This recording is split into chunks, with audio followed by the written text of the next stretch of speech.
بسم الله الرحمن الرحيم الحمد لله كفى والصلاة والسلام على من الذي اصطفى وعلى آله وصحابته ومن تبعهم بإحسان إلى يوم الجزاء وبعد.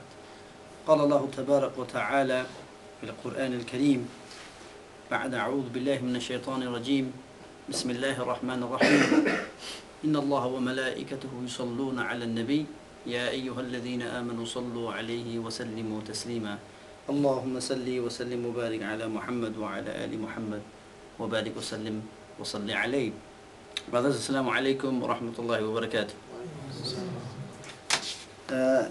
As Kash sort of mentioned, this topic is very, very important regarding perhaps not blind following might not be a good, for some, a good description, but uncritical, let's say. Uncritical following of a scholar or anyone, yeah, with regards to matters of Islam. Now what I want to do in the brief time that we've got tonight, this evening, I want to just sketch over certain areas. I want to first of all start by defining taqleed, following, what that word is, the Arabic word. I want to quickly sketch over what that means.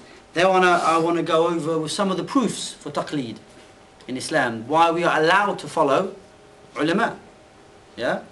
Then 3, I want to go over 2 extreme views very, very quickly, or reactions, let's say, not views, reactions people have towards taqleed. Some people say it's completely wrong, it's bid'ah, it's not allowed. You have to go and follow Qur'an, Sunnah directly, you can't follow an imam or a mujtahid. I'll explain these terms, inshaAllah ta'ala. And some, which is a topic of our area today, say you have to uncritically follow everything a shaykh tells you. So you've got these 2 responses. Then I want to touch on, perhaps clarify what the wasat position will be, what the balanced position will be according to our noble scholars. Then I want to talk about why this topic that we've chosen today is important. What are the effects it's going to have in light of recent events that have taken place, and talk to you about some of the examples of the scholars who held firm to the Sharia and what our standards should be really. Even though we follow scholars, what is our standard? What is it that even our scholars have to measure with?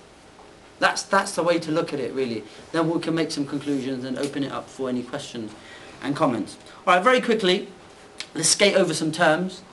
The very word we're talking about today, taqleed in Arabic, from bab taf'il, if any of us are doing Arabic, fa'ala, so qallada is the verb. Qallada means, it can mean to follow as well, but it also can mean to adorn your neck, like with a necklace. So when you put a necklace around you, or whatever, a neck brace, whatever they call it, that's called taqleed, doing taqleed. Qallada, putting a necklace around, a pearl necklace around your neck. So having something around your neck, it's like a yoke, like a noose around your neck. So taqleed, that's the general linguistic meaning. Now what's the technical meaning of taqleed that we want to, that's like the topic of our talk today? Well, taqleed, in sort of fiqh terminology, it means tabi'a shay'an. It means to follow something. It means to follow someone. To do taqleed means you follow someone. Follow like someone knowledgeable. Yeah? بِغَيْرِ تَأَمُّلْ وَالنَّظَرِ, without reflecting too much, or without thinking and without even contemplating it. So someone tells you something, and you say, right, I'll take that. I'm not even going to think about it, I'll take it. That's taqleed, one meaning of taqleed. That you follow something without thinking. You don't think, you don't process, you're not asking your mind, right, why am I following this? Right, what's the basis of it? Why am I doing it again? Or no, none of these questions. You just follow it, بِغَيْرِ تَأَمُّلْ وَالنَّظَرِ. So without thinking and reflection. Another meaning of taqleed, according to the Sharia, like what we find in the Qur'an, it is الْعَمَلْ بِالرَّأْيِ الْغَيْرِ مِنْ غَيْرِ حُجَّةٍ. So it is to act without some kind of proof or evidence. So while you're doing something, you don't know the Islamic evidence for it. So amal bil ra'i, you follow an opinion, some sheikh told you something, or a mujtahid, a scholar tells us something, and then we don't know the evidence for it, بغير حجة. We don't know the Islamic dalil, the Islamic evidences for it. We just take it on what the scholar said. So that's taqleed. So that's taqleed. That's the meaning of taqleed. You follow something without evidence. You just follow it. That's why some people translate as blindly following, uncritically following, following without question, all of that stuff. So these are the general meanings of taqleed. So hold on to that word in your mind, yeah, taqleed. Alright, what are some of the two responses some people have had regarding taqleed? Now we've got to be very careful here, brothers. In Islam, our scholars have the highest rank. Our scholars, they have the highest rank. They have the highest maqam. We're not irreverential people. We don't dismiss people like that or like this. We respect our scholars. They are al-ulama warathatul anbiya. You might have heard this hadith that the best of creation, Sallallahu Alaihi Wassallam, he said, al-ulama, the scholars, are warathatul anbiya, the inheritors of the Prophet. They inherit the knowledge of the Prophet and they pass his knowledge on to the people. And I'm sure you've been to many talks, and I know brothers have discussed it, that knowledge has fada'il, has so many excellencies and merits and rewards. There's no point me even going in there. We're going to need hours and hours and hours of sessions on that to talk about the fadl of ilm. And the one who has knowledge, he indeed has good. Especially the one who has deep knowledge in the religion, he has good from Allah subhanahu wa ta'ala. So we've got to be just very careful for a second that our scholars, we respect them. We respect our scholars and their position. So on to my two views, two responses that have been with regard to taqleed. The fact of following a qualified scholar. Some people have said there is no such thing as taqleed. This is wrong. You can't follow any scholar. You have to follow Qur'an and you have to follow hadith directly. It's bid'ah, it's wrong that you follow a scholar.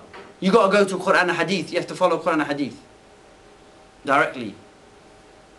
And this view, of course, the ulama have refuted this view because it's not based on any strong evidence, and we can discuss that later. Then there's the other extreme view that says, what do you mean? You better not dare question a scholar.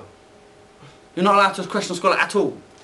Whatever the scholar says, you have to believe it, you have to take it. Who are you? You're nobody.